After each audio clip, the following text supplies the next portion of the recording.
Hujan baru saja reda ketika Nur menstarter motornya. Udara Jakarta 2025 terasa lembab, jalanan padat, dan klakson bersahutan seakan tak mau memberi ruang bagi siapapun yang sedang lelah. Sila, anaknya yang baru 1,5 tahun, tertidur di pangkuan Ayu, satu-satunya orang yang bisa dititipkan Nur ketika ia harus narik ojek online demi menambah nafkah keluarga. Nur menatap layar ponselnya. Setiap kali orderan masuk, ia merasa seperti sedang menambal kekurangan hidupnya yang tidak ada habisnya. Ping! Notifikasi orderan muncul. Pick up, restoran ayam garing, drop off, Sky Tower Building LT. Ke-32.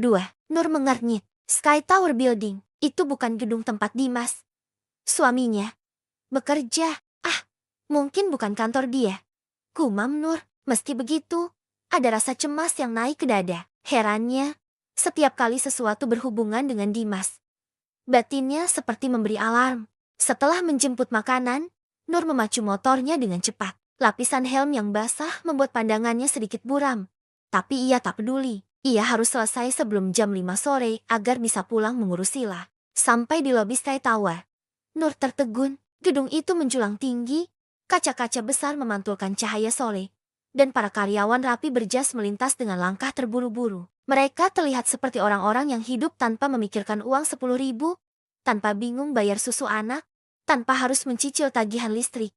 Sebaliknya, Nur berdiri di antara mereka dengan jaket hijau ojek online, celana jeans memudar, dan sepatu yang solnya sudah menipis. Naik ke lantai 32. "Mbak," kata satpam ramah. Nur hanya mengangguk. Lift terasa sempit ketika beberapa karyawan masuk bersamanya. Mereka menatapnya dari kepala hingga kaki. Ada yang tersenyum sopan, ada yang memandang meremehkan. Nur menunduk sambil memeluk tas berisi pesanan. Lift berhenti. Ting! Lantai ke-32. Nur melangkah keluar. Ruangannya megah. Dinding kaca modern, tanaman dekoratif, suasana wangi. Tulisan besar terpampang. CEO Office My Kardiansyah, CEO. Pesanannya CEO. Nur menelan ludah. Ia mengetuk pintu perlahan. "Masuk." Suara pria tegas dari dalam. Nur membuka pintu dan terkejut. Ruangannya luas dengan pemandangan kota dari ketinggian. Seorang pria berusia sekitar 31 tahun berdiri dekat jendela sambil merapikan kemeja putihnya. Sorot matanya tajam tapi hangat. Mike menoleh. "Nur." Detik itu jantungnya seperti berhenti. Dia mengenalnya. Iya. "Pak, ini pesanannya," ujar Nur canggung. Mike melangkah mendekat. Ekspresi terkejut namun penuh rasa penasaran. "Kamu, istri Dimas, kan?" Tangan Nur bergetar kecil saat memberikan tas makanan. "Iya, Pak." Mike menghela napas pelan. Matanya tak lepas dari wajah lelah Nur yang pucat. "Kenapa kamu jadi ojek online?" tanyanya tiba-tiba. Nada suaranya bukan menghakimi, tetapi benar-benar heran. Nur tercekat. "Saya bantu ekonomi keluarga, Pak." Mike memandangnya lebih lama. "Tapi, Dimas itu manajer di sini. Gajinya besar. Kamu tahu kan?" "Manajer iya. Tapi gaji besar, Pak." "Dimas bilang gajinya cuma 2,5 juta. Jadi dia kasih saya 1 juta untuk 1 bulan. Dan sisanya untuk orang tuanya dan uang jajan dia sendiri." Mike mengerutkan kening tajam. "Nur." Suaranya berat, menahan sesuatu. Dunia Nur seperti berhenti berputar. "Apa?" Nur memegang dadanya yang sesak. 40 juta, ya, jawab Mike tegas. Dimas salah satu manajer termuda dengan gaji tertinggi. Nur memutar pandangannya ke seluruh ruangan, mencari pegangan, tapi tak ada apa-apa. Tangannya gemetar. Suaminya selama ini berbohong. Puluhan pertanyaan memukul kepalanya sekaligus. Lalu uang itu kemana? Kenapa dia hanya memberi 1 juta? Kenapa mereka masih tinggal di kontrakan kumuh? Kenapa Sila sampai kekurangan susu? Kenapa mertuanya minta uang terus padahal Dimas bergaji besar? Tubuhnya lemas. "Nur, kamu baik-baik saja?" tanya Mike dan segera mendekat. Namun sebelum Nur sempat menjawab, pintu ruang Cheo tiba-tiba terbuka. Suara hak sepatu perempuan terdengar nyaring. Dan muncul wanita cantik berusia muda, mengenakan rok ketat dan parfum mahal. "Mia, anak magang." Nur langsung mengenalinya. Dan di belakang Mia, seseorang keluar dari lift pribadi di lorong itu. "Dimas." Mata Dimas membesar saat melihat Nur berdiri di dalam ruangan CEO dengan jaket ojek online basah. Wajahnya pucat seperti baru melihat hantu. Nur tidak bisa bergerak. Mike ikut menoleh ke arah pintu, menatap Dimas dengan ekspresi muram. Mia tersenyum manis pada Dimas. "Mas, aku sudah beliin kopi yang kamu suka." "Mas." Suara Nur pecah dari dadanya. Dimas tersentak panik. Bukan. Ini bukan Nur. Dengerin aku dulu loh. Bukannya ini istri Mas Dimas? Mia berkata sambil menatap Nur dari ujung rambut hingga kaki. Ekspresi merendahkan jelas tergambar. Nur merasakan seluruh wajahnya panas. Tangannya dingin seperti es. Mbak ojek ini siapa? Tanya Mia polos tapi menusuk. Mike langsung memotong. Suaranya dingin. Dia bukan Mbak ojek. Dia Nur, istri sah Dimas. Mia pura-pura terkejut. Tapi matanya menyipit. Tapi Mas bilang, sudah pisah ranjang dan istri Mas itu tinggal di kampung. Nur merasakan sesuatu pecah di dalam dirinya. Dimas langsung meraih lengan Nur. Nur, jangan dengerin dia. Dia cuma anak magang, namun Nur menepis tangannya keras. Berapa gaji kamu sebenarnya? Suara Nur bergetar, tapi tegas. Dimas tidak menjawab. Jangan bohong. Tambah Nur. Matanya berkaca-kaca. Mike berdiri tegak. Menatap Dimas dengan tatapan yang membuat suhu ruangan turun. Jawab. Dimas, di depan saya. Di depan istrimu. Dimas menelan ludah. Namun Mia tiba-tiba menyeringai kecil dan berkata, Mas itu royal banget kok. Kalau sama aku. Nur membeku. Ujung jarinya mati rasa. Di saat itu pula, lift di ujung ruangan berbunyi. Ting, pintunya terbuka perlahan. Dan keluar, seorang wanita lain. Berpenampilan elegan. Riasan tebal. Langkah angkuh.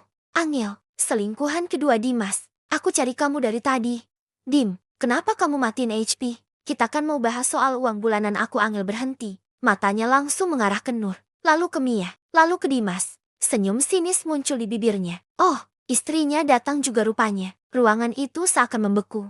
Nur merasa seperti sedang tenggelam perlahan di dalam air gelap. Tidak ada oksigen. Tidak ada suara.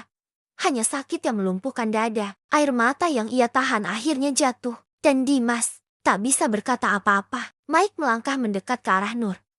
Berdiri di sampingnya seperti benteng. Nur, katanya pelan tapi tegas. Kamu tidak sendiri. Nur menutup mulutnya agar tidak menangis keras. Ia merasa malu, hancur, dikhianati. Dan yang paling menyakitkan kenapa Dimas melakukan ini padanya. Namun sebelum ia sempat menenangkan diri, Mike menatap Dimas dengan tatapan tajam yang belum pernah Nur lihat dari siapapun. Dan Mike mengucapkan kalimat yang membuat semuanya meledak.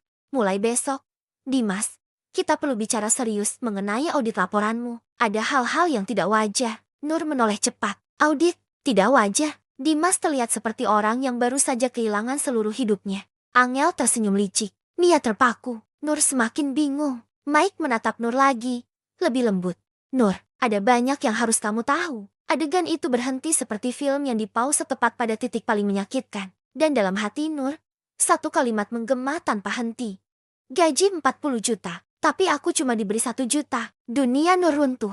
Udara sore Jakarta terasa lebih dingin dari biasanya ketika Nur keluar dari gedung pencakar langit itu. Kakinya melangkah gontai menuju parkiran motor, seolah nyawanya baru saja dicabut paksa. Di sekelilingnya, orang-orang berjalan terburu-buru mengejar kereta atau busway, sibuk dengan kehidupan mereka. Namun bagi Nur, dunia seakan berhenti berputar. Kalimat Mike terus berdengung di telinganya seperti kaset rusak yang diputar berulang-ulang. Gaji Dimas 40 juta. Nur memegang dadanya yang terasa sesak. Air mata yang sejak tadi ia tahan di depan Mike kini mendesak keluar. Ia menaiki motor bebek tuanya, memakai helm yang kacanya sudah baret, lalu memacu kendaraan itu membelah kemacetan. Tujuannya bukan rumah. Ia belum sanggup pulang. Ia belum sanggup menatap wajah laki-laki yang telah membohonginya selama 3 tahun ini. Nur mengarahkan motornya ke rumah Ayu. Sesampainya di sana, Ayu yang sedang menyuapi Sila di teras langsung terlonjak kaget melihat kondisi sahabatnya. Nur turun dari motor dengan wajah pucat pasi,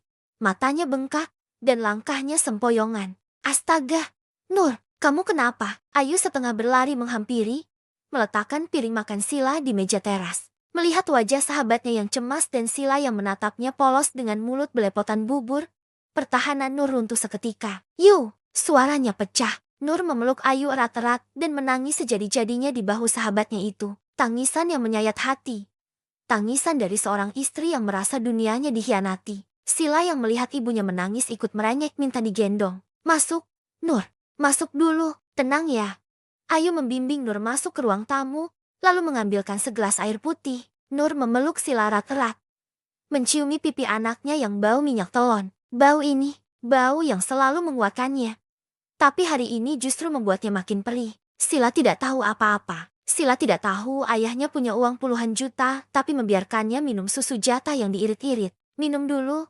Ayu menyodorkan gelas. Nur meneguk air itu dengan tangan gemetar. Setelah napasnya mulai teratur, ia menatap Ayu. Ayu, aku baru dari kantor Dimas. Aku ketemu Mike, CEO-nya. Terus, dia marahin kamu karena nganter orderan? Tanya Ayu cemas. Nur menggeleng lemah. Bukan, dia ngasih tahu aku sesuatu. Nur menarik napas panjang, menyiapkan hatinya untuk mengucapkan kenyataan pahit itu. Gaji Dimas, bukan 2,5 juta.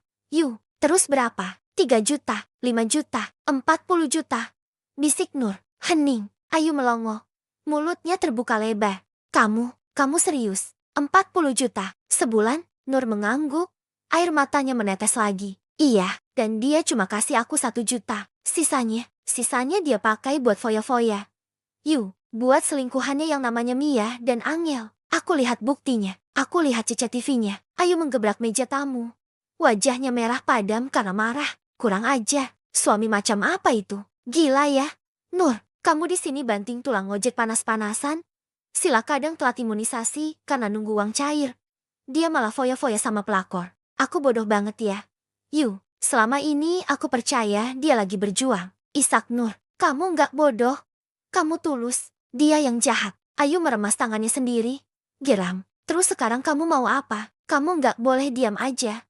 Nur, kamu harus marah dan ngamuk ke dia. Nur menatap Sila yang kini tertidur di pangkuannya setelah lelah menangis. Aku mau pulang, kata Nur pelan. Ada nada dingin yang baru dalam suaranya. Aku mau ngomong empat mata sama dia. Waktu kami ketemu di kantor tadi, dia berkilah dan ngebantah. Dia bilang aku cuma salah paham. Padahal aku lihat dengan mata kepalaku dia mesra sama perempuan-perempuan di kantor. CEO-nya juga bersaksi langsung kalau gaji dan tunjangan suamiku 40 juta. Aku mau minta penjelasan dia di rumah. Soalnya tadi kami nggak bisa ngobrol banyak dan aku telanjur kabur duluan saking gak kuatnya nerima kenyataan. Aku benar-benar syok tadi. Kamu yakin kuat? Tanya Ayu khawatir. Kalau dia main tangan gimana? Dia nggak akan berani. Dia pengecut. Orang yang berani bohong sama istri dan anaknya sendiri itu pengecut terbesar. Nur bangkit berdiri, menggendong Sila dengan mantap. Semoga bener ya. Dia nggak bakal main tangan ke kamu. Dia kan kadang-kadang juga suka kasar. Kamu harus kuat pokoknya. Kamu di jalan yang benar dan kamu harus lawan dia kalau si Dimas terus-terusan ngebelah diri. Makasih ya. Doain aku. Ayu memeluk sahabatnya itu sekali lagi. Hati-hati. Nur, kalau ada apa-apa, telepon aku. Aku langsung lari ke sana bawa sapu lidi buat gebuk suamimu. Nur tersenyum tipis. Sangat tipis. Ia melangkah keluar dari rumah Ayu. Matahari sudah mulai terbenam, menyisakan langit oranye yang muram. Ia akan pulang, bukan sebagai istri yang pasrah lagi, tapi sebagai seorang ibu yang akan menuntut hak anaknya. Bagi dalam banyak sen tanpa penambahan dan pengurangan kata di skrip di atas. Lanjut membaca di aplikasi KDM App. Unduh di Play Store dan App Store. Cari di kolom pencarian novel dengan judul Dibuang Suami Pelit Dinikahi CEO Elit. Terima kasih sudah menonton dan jangan lupa untuk like, komen, dan subscribe.